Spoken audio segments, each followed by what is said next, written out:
मराठी ब्लॉगमध्ये मी आता बैल चारत आहे. गोरे आमचे बैल चरत आहेत. हा मराठी ब्लॉगमध्ये मी दाखवत आहे. मी शेतकरी आहे, आमचं कुटुंब शेतकरी आहे. बघा हे आता आमचं पूर आहे, माळ हे तिकडे गाई गोठा आहे, तिकडे बनतो गाई चरायला गेल्या. आमच्याकडं खूप गाई आहेत, देशी गाई पालन करतो आम्ही. आता हे बैल चारत आहे. मी नागनाथ केंद्रे, मी शेतकरी कुटुंबातला असून माझा हा ब्लॉग बघा किती चारा आता हिरवा झालेला आहे, पाऊस पडले. बघा आता हे पार तिकडे हे असं आहे,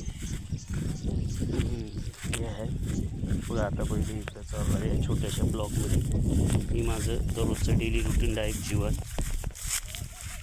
दाखवत आहे. पहा ही आमची कशी ती आम्ही याला पडक माता म्हणतो. आमचा माता आहे, खूप जमीन पुढं आहे, वावरं वाईक शेती पुढं आहे.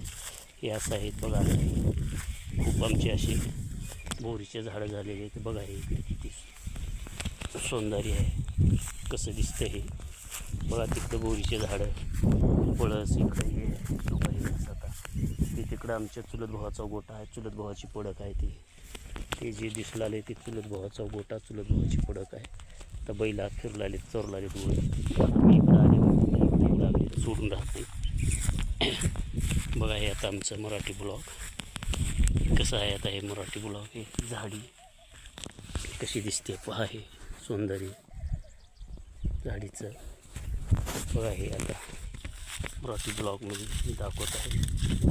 तर आमचं हे असं रानावनात पडतं, याला आम्ही पडक म्हणतो किंवा माळरान देतो. बैल चारायचं ती आमची पूर्वी व्हायची, पण ते हे केलं नाही.